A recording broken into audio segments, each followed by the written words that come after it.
again, everybody. I'm Henry T. What a pleasure to be here today. What a pleasure to be involved in this quote comeback. Now, after a few weeks of doing this, man, I'll tell you, my aspirations are way up there. So, all you sportscasters in the immediate area, you thought you got rid of Henry T? No way. Henry T is just beginning his career. I'm going to go after this, after that, because when the good Lord gives you potential and he gives you a whole tank full of fuel, petrol, gasoline, energy, creativity, what are you going to do with it? Throw it in the trash can? No way. I'm going to use it all. And man, I got that energy, good health. I'm raring to go. Oh man, I'm fired up. So all you guys have a lot of competition out there. Now add Henry T back to the list of your competitors. I love to compete, don't you? And we're going to get Mr. Nunez out at UNM to, we're going to have tryouts to see who's going to broadcast the Lobos every week. And we're going to line up all the broadcasters and we're going to say, okay, who's going to be wanting to broadcast Lobo basketball? I'm going to put up my hand. Put me on the list, Mr. Nunez. And that guy's going to put his name and this guy, and we're going to have tryouts to see who gets to broadcast the Lobo games. Football, basketball, baseball, whatever. Because you know, man, I got that energy going, and there's no more energetic sportscaster in New Mexico than Henry T. I can vouch for that, that's for sure.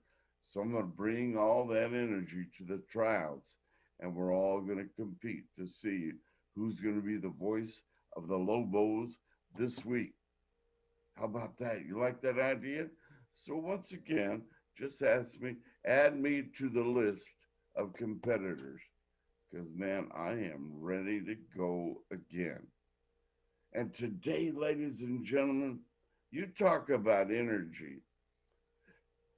I want to introduce you to maybe the most energetic coach that ever was, that ever will be in our great state.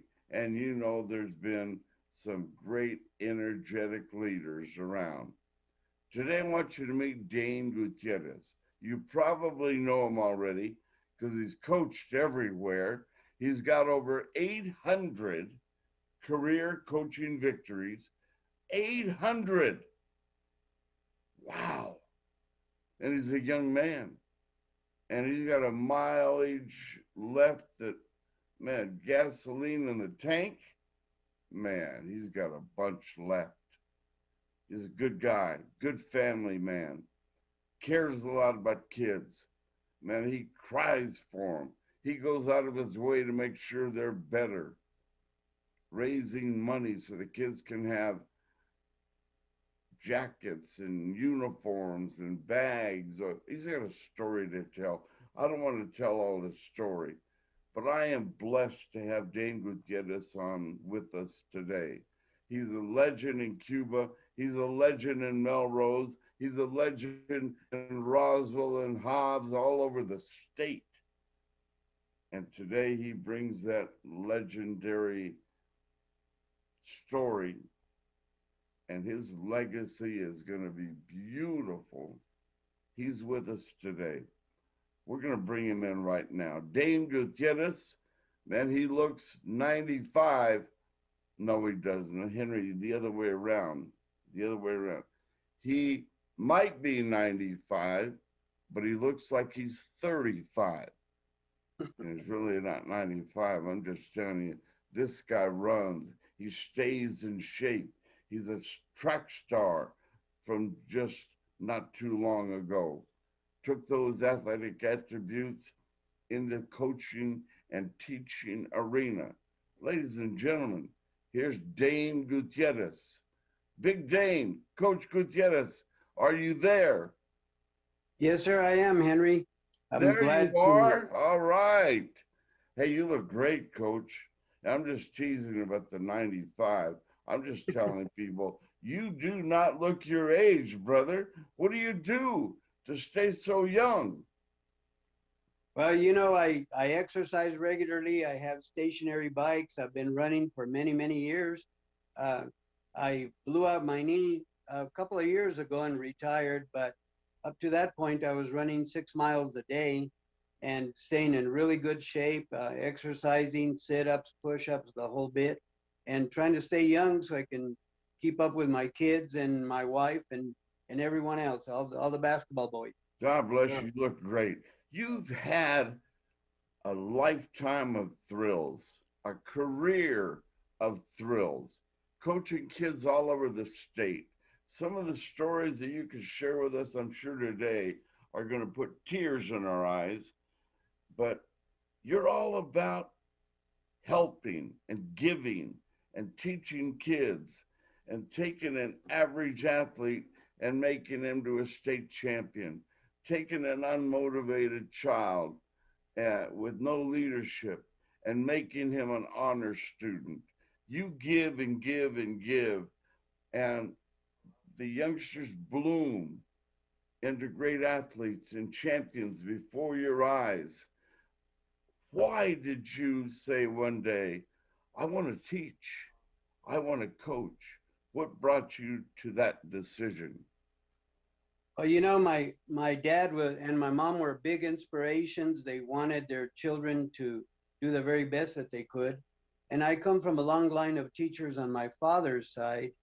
And athletics, my dad was a great runner in his day. And my younger brother Gary and myself, we just took up basketball. We took up all the sports, but basketball was our main love. And 2-on-2, there's no better team than us. We just play together so well that we know we pass and cut and the whole bit. And I think that we owe that all to the fact that my dad put up goals outside and made us scoop up all the snow and the mud so that we could play ball. And so I think that led that inspiration to do something that I was good at. And you know what? In high school, I had a teacher by the name of Lawrence Stretch that was my English teacher. And he told me, he says, you have capabilities, he said, to be a great writer, to be a great teacher. And, I never forgot that. And so I owe it to him, that great inspiration that he gave me. And I became a high school teacher and I've been doing it for many, many years. And I love it. I enjoy it. And it's brought me a lot of great pleasure to be able to give of myself to these kids. Wow. Well, congratulations on that. You look so youthful. I know of your athletic past. Great runner, great competitor, great basketball player. And you've coached in many places all around our beautiful state. And your beginning in the profession of coaching, where was that? I started in Las Lunas back in the 70s, early 70s, and I coached with Rick Becerra and Rudy Aragon at the time. Wow. And Armando Reyes was the AD, and he offered me seventh and eighth grade position to coach. And I really didn't want to coach, and they convinced me that they needed someone. So I did, and it we did real well. I think in the 2 years that I coached, we had maybe 4 or 5 losses and 27 and 25 wins. And then my ears perked, and I go, hey, I can do this. I can coach a little bit, and so I just continued that, and it's been a blessing. And my parents and family have all been behind me. I have a great wife in helping me fundraise and outfit these kids and equip them so that they look sharp. And I send Jimmy some pictures of the state tournament where we all look alike. We all have the same socks and tennis shoes, and that's what I wanted for these kids. You told me a compelling story when you were, I believe, was it Cuba? Maybe I'm mistaken.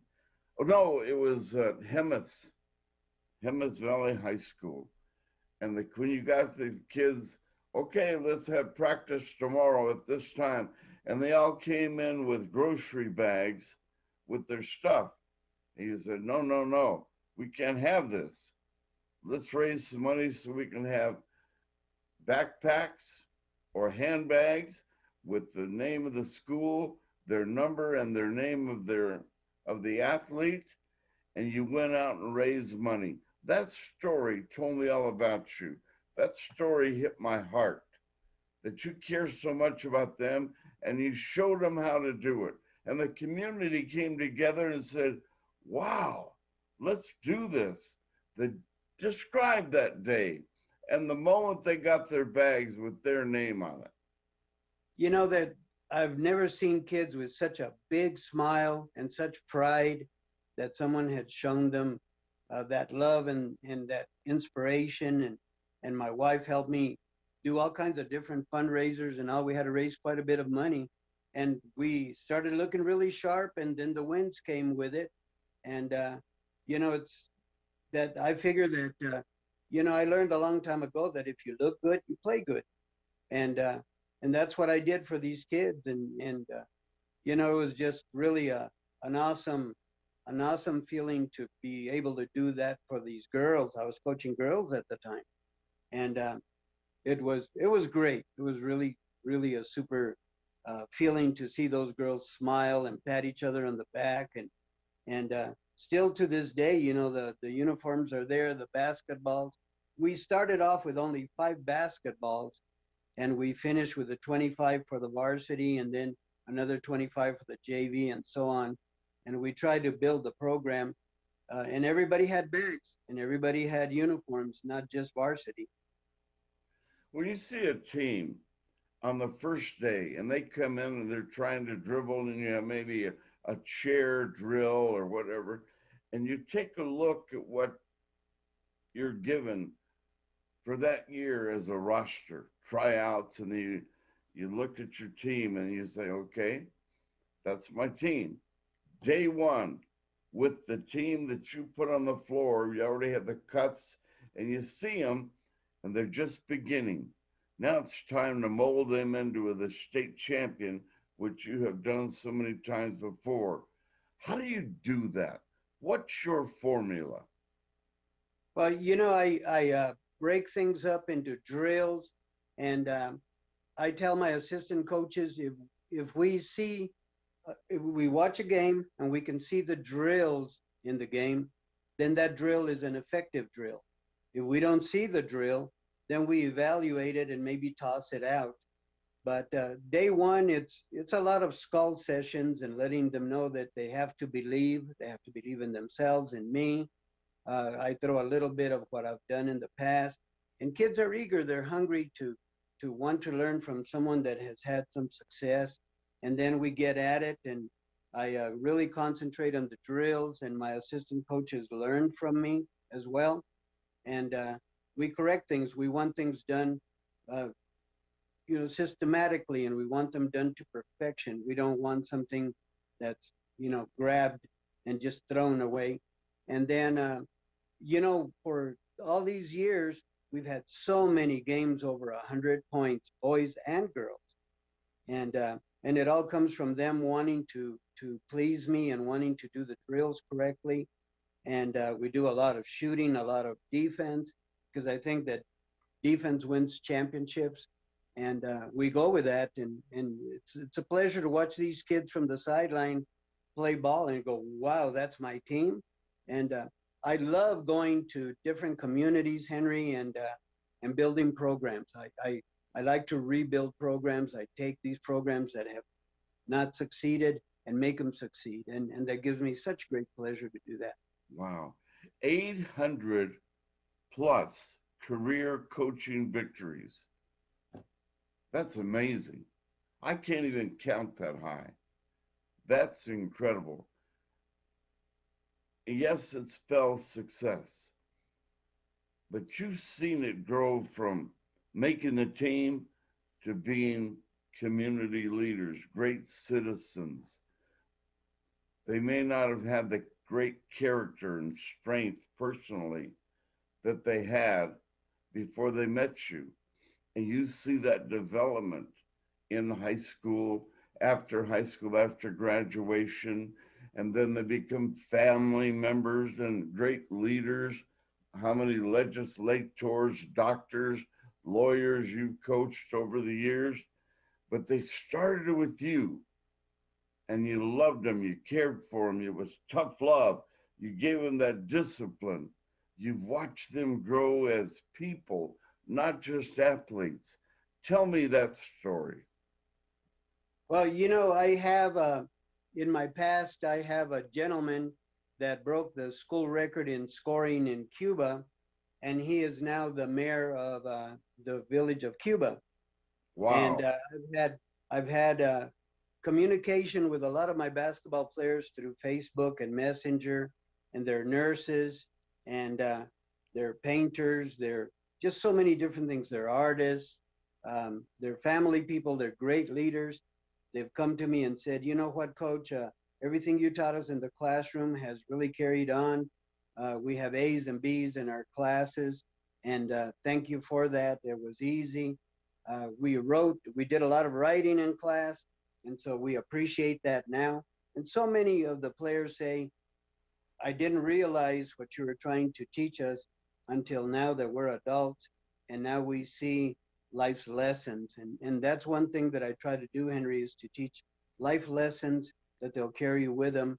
And basketball is more than X's and O's, as we were talking about it this morning and in the past. And I try to do that for them. I try to teach them that it's just an avenue. There's a kid from Hobbs that just received a scholarship, and he has like a 4.1, and he's a football player, a great football player, and everybody was praising his athletic skills. And what I told him, I said, I don't even know the kid, but I texted him yesterday, and I said, you know what? Use your athleticism and those tools to succeed and get yourself an education that you're going to carry the rest of your life and become something. And the mom and dad send me a thumbs up. Thank you for that sentiment. And I felt really good. And their AD did as well. And I thought, wow, you know, I'm trying to teach life lessons to kids that aren't even mine. Hmm. As you drive around, maybe you and the family are driving, it's a long trip and you and your wife are sharing stories about the successes you just shared with me, but there's thousands of them, I'm sure. What's the feeling of satisfaction within your experiences, your responsibility as an educator, as a coach? What does it feel like to know that you've been such a helping hand to thousands of kids? Well, you know what it does for me, it puts a smile on my face. My kids are really super proud of me. My wife is as well, and they all support me, and they're all there for basketball games and stuff. And when they see me hugging, and there's not a feeling in the world, Henry, than to have somebody like this all-star kid from Cuba that played in the North South 2 years ago, and he calls me pops, and thank you for being there for me during the rough times because he lost his father. And he said, and thank you for being there. And you know, it's a feeling, it touches my heart, and it brings tears to my eyes, and this joy that I've been a daddy to him, and to so many kids. There's not a single kid that says coach didn't like me, coach hated me, um, because that's not true. I give of myself to every single kid. Every single kid, I don't care if you can chew gum and walk at the same time or not. uh, you're my kid. And when you're in my program, I don't do very many cuts because I work in small communities. I love it. Henry Sanchez taught me something a long time ago, and he said, play with what you've got. You don't have to go recruit. Play with what you've got, and the community will love you.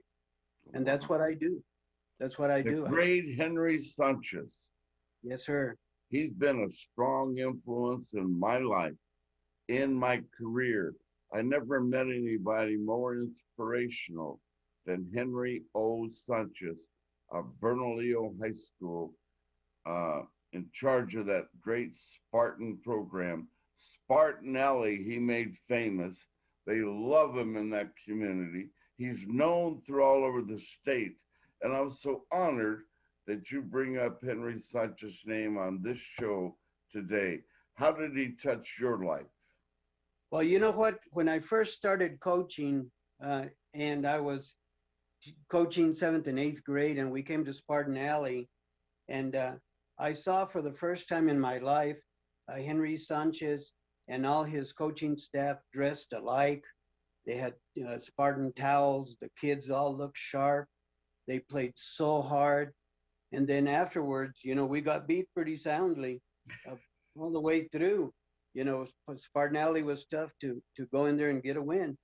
But he came to me and he says, "I really like how you're coaching." And he said, "If you ever want a coaching job," he said, "come and see me." But I was full of myself a little bit, and I was being faithful and true to the program I had been hired in, and so I didn't. But when I coached in Melrose, I reached out to him, and I had him and his son Darren Sanchez and Rick Kleppel come and put on a basketball camp for me. And my Melrose boys were just intrigued because Darren was dribbling all kinds of basketballs. And I told him, "Hey, you know what? I'm going to be a fly on the wall. You take over."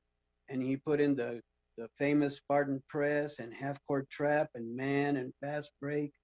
And that's what I did. And these kids, my youngest kid, my smallest kid was about 5'11", and I had 6'5", 6'4", and we ran a 1-3-1 zone. I remember back in Melrose, and we were district champs. We even beat Tatum, which was, oh man, they were loaded, and we beat them, I think, by about 11, 15 points at home. And it was all due to Henry.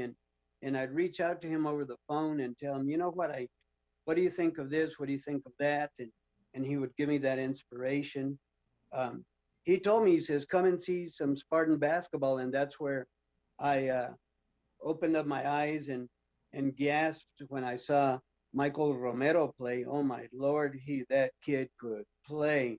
And he made the press go and the defense and the penetration. Everything that Henry had talked about to me, I saw in that kid. And I took it back to heart, and I took it back to my kids and told them, "You know what? That kid that was here uh, some time ago, Darren, he was right next to Mike Romero, and they were kicking everybody's butt. They were beating 4A and 5A schools. My goodness." And Coach Sanchez was a legend in my eyes. And then Henry, to be honest, I went to Roswell and I learned so much there from Ron Geyer, and he was at El Gordo, but especially from Ralph Tasker, who was sort of a carbon copy of Henry Sanchez.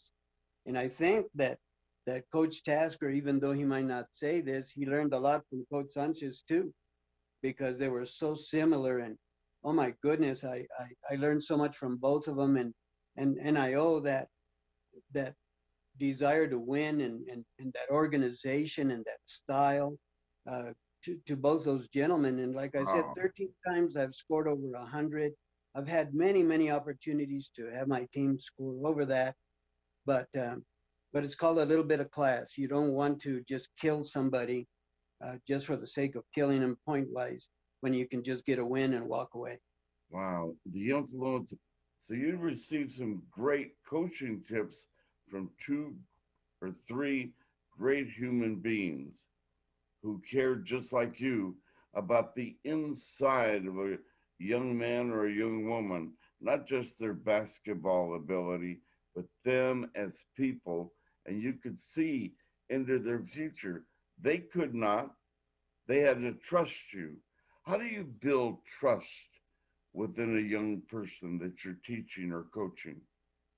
Well, I think you have to be a role model, and as we have spoke before, I don't drink, I don't smoke, I don't cuss, I don't let kids down and say that I'm going to open up a gym and then not open it up. I have to show them that I'm reliable, that I can be a person.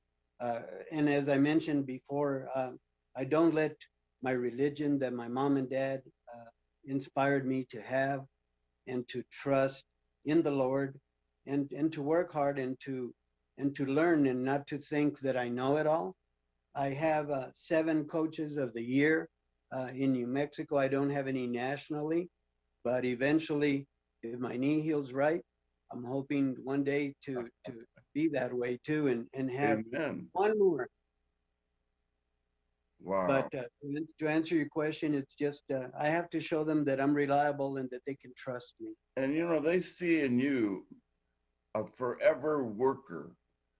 There is nothing that you ask of your kids that you won't do yourself. And I've That's right. watched you over the years. Nobody can outwork Coach Gutierrez. Is that is that close to accurate? Yes, it is. Yes, it is. And you know what? That I've always told my players, I'm glad you brought up that point. I've always told my players, I never ask you to do something I can't do myself. And they look at me. There's this one kid in Melrose that said, okay, put up or shut up. Let's go one on one. And I tore him up, and he was 6'2", and he goes, Coach, my goodness. He said, you still have game.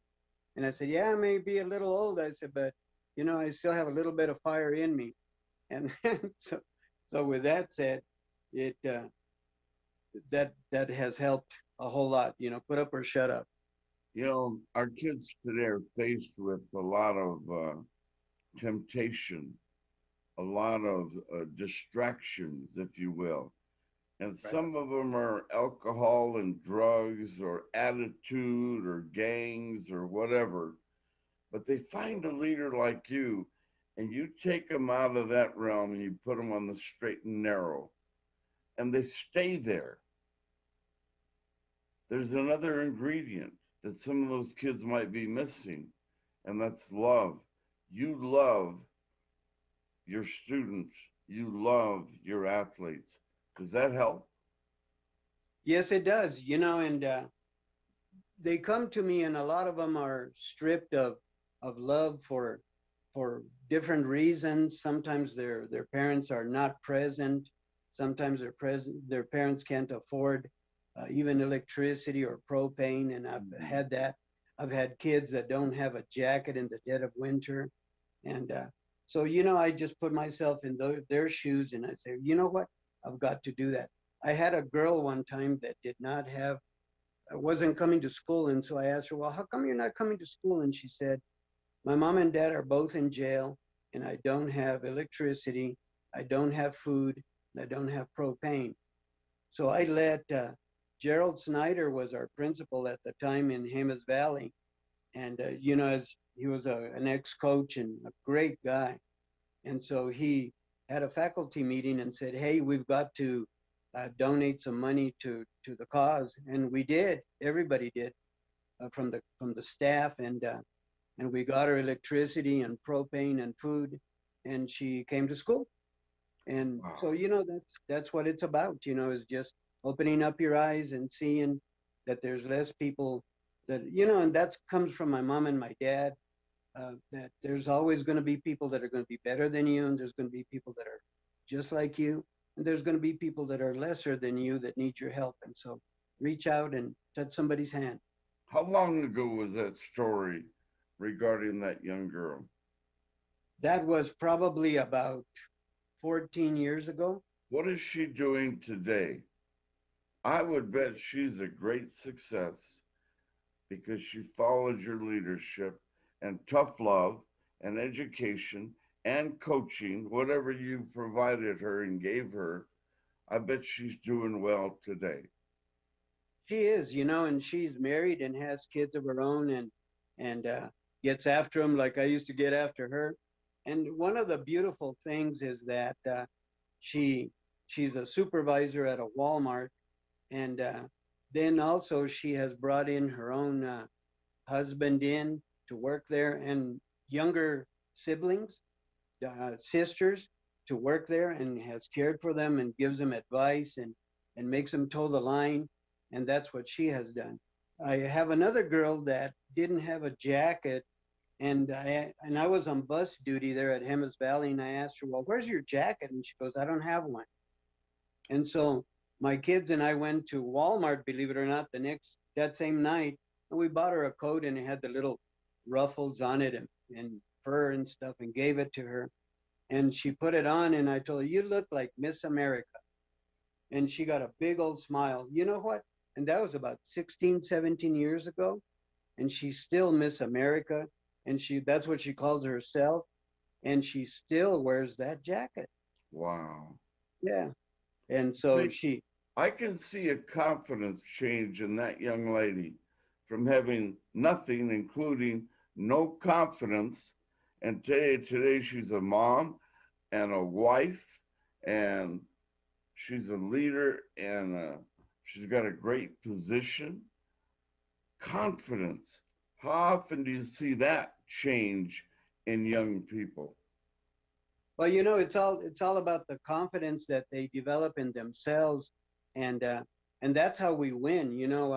I uh, I have this shirt on that, and we get different shirts that I buy for them, but this one says, uh, "The more you sweat in practice, the less you bleed in battle." Wow. And yeah, and so that's what I give them, and then I tell them, okay, explain to me, what does this mean? And so many kids. Come realize what it means, and we break it down, and we work hard and we sweat so that we'll bleed less in battle and win and build that confidence. And once the time that I took over for the Cuba Rams this past 3-4 years ago, they hadn't won very much, and we played Escalante, and we beat them 84 to 43 or something like that. And these kids were like, wow, we haven't beat them in years. And to put that many points on the board. And I played that up, and I went and I put it on the chalkboard after the game. And I said, look what you guys can do. Look at the confidence of you guys playing together and believing in the system. Believe in yourselves, believe in the system, confidence. And we did real super well. You know, 7 years in a row we've made it to state. I wouldn't know how it would feel not to be at state. Just it would be sort of freaky for me to be sitting there and having to pay rather than just bringing a team. I'm going to go to, I've broadcast thousands of games, coach, and so many thrilling victories at the end. I'm going crazy with the microphone headset, and I'm seeing it, and I get involved in the game. But you have coached so many thrilling victories, coming from behind, winning at the buzzer, triple, quadruple overtime. Give me a couple of thrilling victories in your career, whether it been at Railroads, at Roswell, wherever, Cuba. Take us there for moments in time that you'll never forget as the coach of that winning team. Well, when I took over for Zuni, I was told by the ex-coach that I shouldn't have my hopes up too high because they wouldn't come to the gym, they weren't very good, and I'd be wasting my time. Well, I took that as a challenge, and we weren't ranked all year round, and we got beat by Bloomfield pretty soundly, and we were sort of iffy in second place and stuff, but when the district tournament came around, we beat Bloomfield and we were the district champs. So that was a big win. The referees there were out of Santa Fe, and they were just really super like enforcing of what we had accomplished. But here are the biggest wins, I think. We played number two Pertales that had been in the state championship the year before against Academy. They had the player of the year in Nathan Erdman, and we beat them. They were ranked number two in the state. We beat them. The next night we played in the pit, and we played Santa Fe Capital and Coach Dennis Casados, and we Wow. beat them by 11. They were ranked number one in the state, AAA. We beat them. So we're in the state championship against Academy, and we lost to Academy. You were the broadcaster, you and Sammy C from Gallup, and Yeah. then we had a parade from Grants all the way to Zuni with cars honking and stuff. People were going crazy, but in the arena they were chanting, we're number two," because that's what we landed up as number two. And so Academy gave us a lot of respect. Adam Skarsgård gave us a lot of accolades, and I thank him for that. He told Marty Size, "You've got to get that coach from Zuni. They just were great. We were so scared of them. And, those were two big wins that we had were Capital and Portales. And I've had so many. I've had losses where the ball has bounced on the floor and gone in the basket and we've gotten beat. I had a young sophomore kid. We're in the regional tournament at the time. We're about to beat Floyd. With 8 seconds to go, I set up a play, give it to the kid, and he goes and he scores for them. And they beat us by one. And he's jumping up and down. We did it, coach. We did it, coach. And I'm telling him, what did you do? You just beat us. You scored for the other team. And he said, oh my gosh, coach, I'm so sorry. You take the bitter with the sweet. Wow. I want to talk about you and hitting the home run. And as an educator, wow. As a coach, wow. As a husband and a father, wow. How important is that part of your life? Well, I started off with a philosophy that everything that I did in my life was for my kids and my family. They come first, my wife and my kids come first. And they're an inspiration to me. They know that they can come to me and say, Dad, I have this problem. Can you help me with this? My kids, when I got them into the Rio Rancho schools, I was told by the teachers that they were behind in math. So when I'd come from basketball practice, I'd feed them dinner because I was a single parent, and we washed dishes, and then we sat down and we brought out the pinto beans and we learned how to do math with pinto beans. And their grades went up. So, my kids came first. And then I met my beautiful wife who wasn't the mother of my children. And she took them to the dentist and combed them and gave them baths. And oh my gosh, she's just been a godsend to me. And like I said before, she's helped raise so many funds for my kids. She's so proud of me. And so how can I let go of that? And through that inspiration, it's made me a very giving man to my teams, to parents, and to the community, uh, just everywhere. We went to get our vaccine, our first vaccine for the COVID, and there was an 80-year-old woman there, and nobody was giving her attention. And so I asked her, I said, have you gotten your shot? And she said, no. You know what? My wife jumped up right away and she goes, may I help you? Let me help you. And she took off with her to help her. And that's the kind of family that has inspired me to be the kind of man that I am today. I'm so proud of her that she took an 80-year-old lady to help her where everybody else was just more concerned about themselves, and my wife gave up herself. And so An 80-year-old lady sitting over here in the corner, shy, reluctant, and inadvertently, maybe, the nurses there have discarded her because she's so shy and quiet that she couldn't fight for herself like your wife fought for her. And now she has her COVID shot, and the little lady is probably grateful. But that's an amazing story. You're full of amazing stories, Coach. well, you know what? At 68 years of age, I've seen it all. I've done it all. I have so many good friends in the coaching business. I have to mention, of course, Michael Romero. I had Coach Sanchez, Coach Tasker. I have you. I have Mark Cassidy. And the list goes on. I have Danny Bustos. He coached down in Loving when I was in Roswell. Clyde Sanchez, who helped me coach the All-Star game in 2003. And the list just goes on and on. I have uh, Wally Sanchez that coached at MAG and St. Pius and all. He's a dear friend. He's a heck of a basketball coach. We had some battles when I was in Hemis. And the list just goes on. I hate to mention and drop names because I know that it inadvertently missed someone. Yeah. But you're known throughout the state. You will know all the movers and shakers.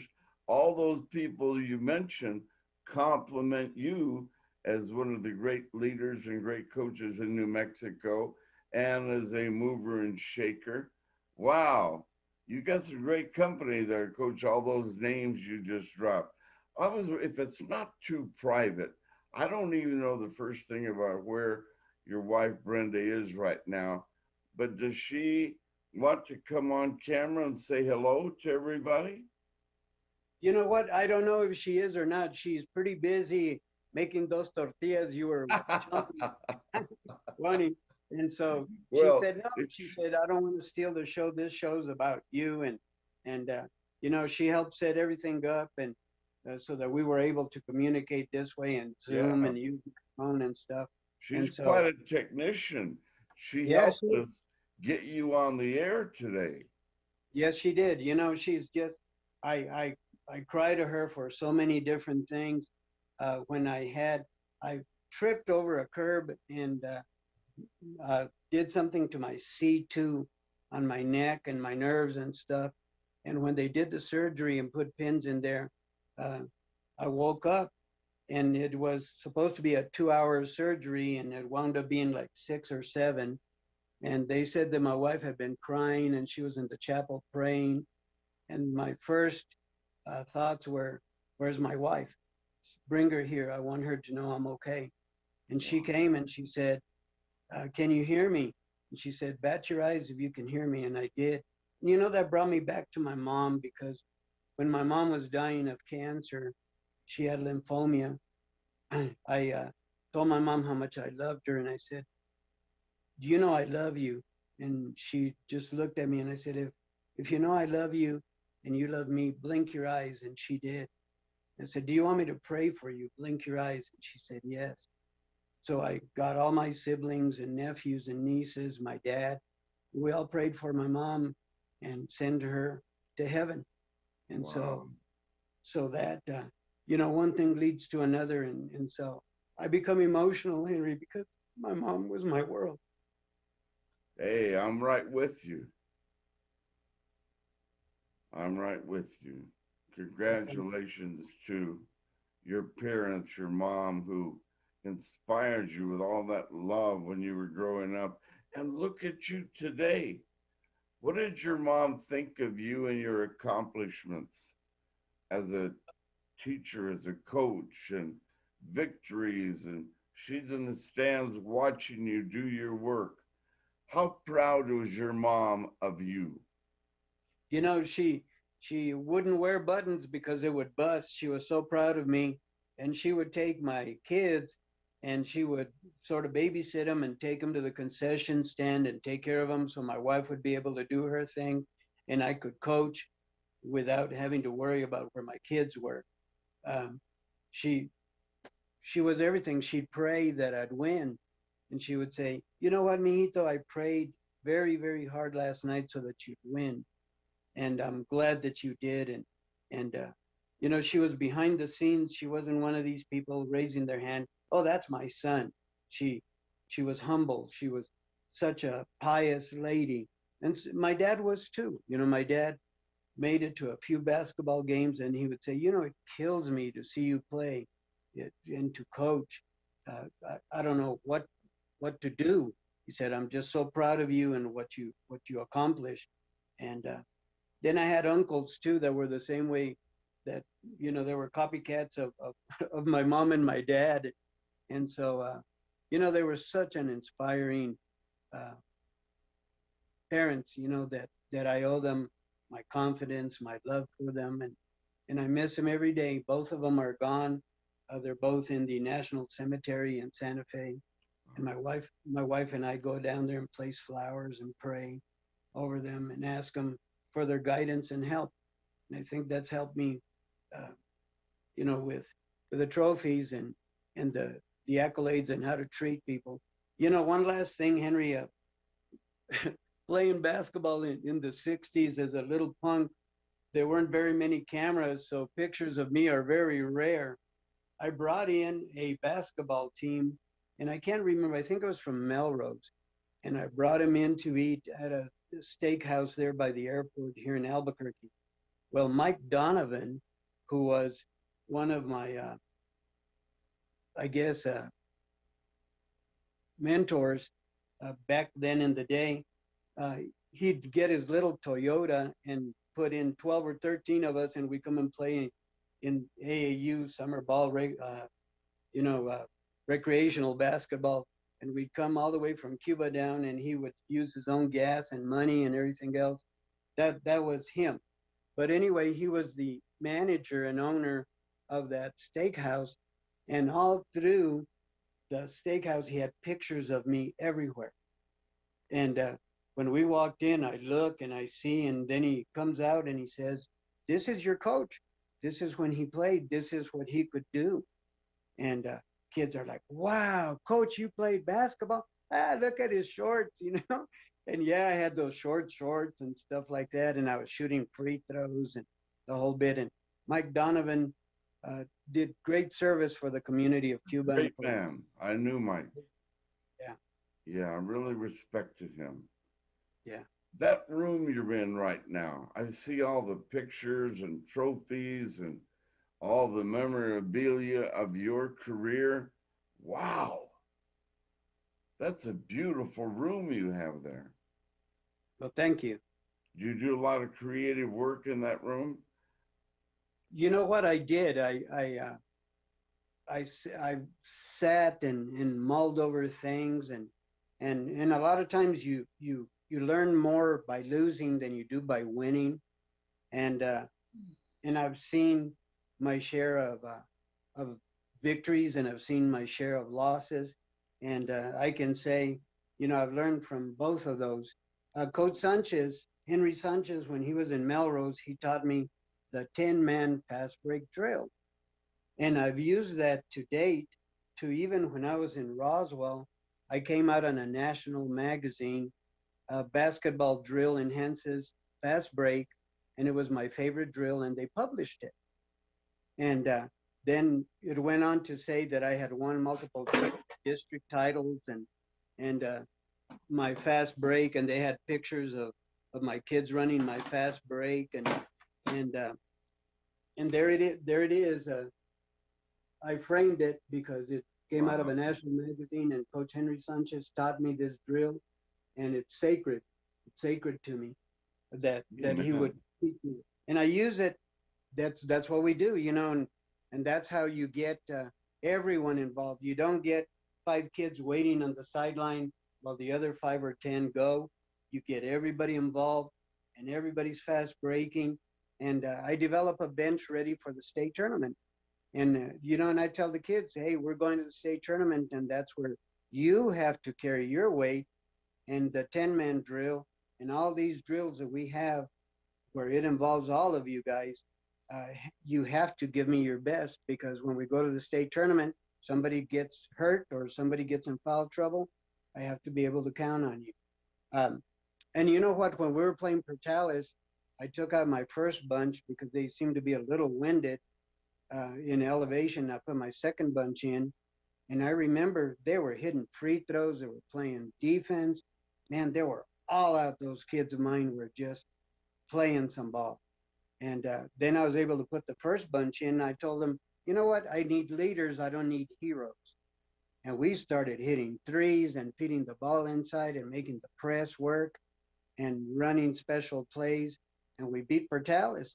And Vince Erdman at the end said, you know what? Says, you outcoached me a little bit. He said, I wasn't ready for you. You beat me. And then Dennis Casados, we were at the pit, and those kids from Capital passed by my kids and said, where in the heck is Zuni? And my kids said, Oh, yeah. And then after we beat yeah, them, my kids went to him and said, now do you know where Zuni's at? There you go.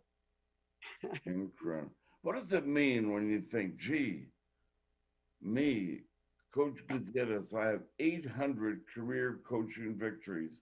You got a room like you have there, trophies everywhere, photographs, plaques, and all that. And you look back, you used to have years to go. I mean, the retirement where it isn't near you, you're so fired up. You have that special energy, a bunch left in the tank. But when you think, gosh, 800 career victories in your profession, impulsively, what comes to mind? Wow. You know, at first I thought, no, I better go back and count some. And of course, memory doesn't serve me quite correctly. So I had to reach out to a lot of the kids that played on certain teams for district titles, all stars, and the whole bit. And that's how I came up with the figures of 23 all district, all star kids. Um, and then I look at my 800 wins, and it's more like 1,200 that I Wow. yeah, so classy, and came and shook my hand and told me, I can see that this group of kids is going to be just great. Just give them a little bit of time. And so he was very inspirational, and patted me on the back, and I patted the girls, and I said, "Did you know that the opposing coach says we're going to be really good?" That we were a bunch of little freshmen and sophomores, and they turned out to be pretty doggone good. You know, uh, Coach, I have a video where we scored 102 points and the crowd was going crazy. You know what, Henry? Last thing, I had surgery on my left knee replacement, and my comeback game was uh, Cuba versus Hamas. And when I walked in, I had a standing ovation by the Cuba fans and the Hamas fans, and wow. I that brought me to tears that I would have that many people care about little old me. And my kids came to me and hugged me and said, "Are you okay, coach? Are you sure you can coach?" They were thinking of me as a human being rather than what can you do for me lately. And so Oh, I knew I had reached them. I knew I had touched them. And you've walked with the great ones, Ralph Tasker, Henry Sanchez, Jim Holzman, all those great leaders over the years, and they consider you as a great one. But as we end our story today, many times in our talk today, you mentioned your faith. You've given credit to God with his leadership for your life. Let's end our conversation there. What about your faith? How important has it been throughout your life? well, I've lost so many loved ones that if I didn't have faith, I don't know if I'd be able to teach and coach and be the role model that I'm supposed to be. But I learned from so many people, from my aunts, my uncles, my grandpas, my mom, my dad, my own son. And it's just been that I have to trust in the Lord and know that there, our pastor tells us you either go to heaven or you go to hell. There's no in between. And you make that decision. Where do you want to go? And so I know that the pious and beautiful people that have passed my way and have passed are in heaven. And so I've got to get there. I've got to get there. And what a better way than to be a giving, loving person. And I'm not saying that I'm perfect, but I certainly try. Wow. It's a pleasure. What an honor for Henry T to have you, the multiple champion, the great leader of New Mexico. So many kids have succeeded under your guidance and your educational attributes and coaching attributes too. And I know of you, and it's like, wow, I can get Nate Gutierrez on my show. And you said yes. And here we are. We've had a great conversation. You've motivated thousands around the country because this show goes all over the world and they've heard your story. I just want to say for them, thank you for being on the Henry T Show today. Well, thank you for having me. And the last thing that I want to say is Michael Romero has been a big inspiration for me. I love him like a brother. He's my hermano, and uh, and I appreciate you so much. I don't know if you remember this or not, but after we finished playing Academy and had those upset wins, I was in bed that morning when you called to Zuni and you told me, Coach Gutierrez, did you know that you made the AAA Coach of the Year? And that was the first time I was asleep, and it was you that broke the news to me. And you know what? I'll never forget that. It meant so much that you actually had, the umph to pick up the phone and call me, little old me, and tell me, you know what? You're the coach of the year. And for that, I'm so thankful. and I'm thankful for this show, and I'm thankful for the people that are watching this, and hope that I haven't let anyone down, and I'll just keep on going. God Thank bless you. you, Coach. God We'll bless have you. you on again. Say hello to your beautiful wife and children. And one of these days, we'll take you for a little, maybe a bowl of beans and chili up there in Cuba. You have a great day. Thank you from the bottom of my heart for being on the show today. Well, thank you for having me, and thank Jimmy, your producer, for doing such a great job for us. And In fact, we have to say thank you so quickly. We have to go. We used all the time, Coach. God okay, bless you. Take care. thank All you. right. Thank you to Alden, and thank you to Jimmy Tran, and thank you to you wherever you might be around the world for watching us today. Have a great day, and we don't have time to put up the slide, but thank you to our sponsors. Have a great day. We'll see you on Wednesday. Thank you again. Alden and Jimmy Tran, God bless you both. See you soon.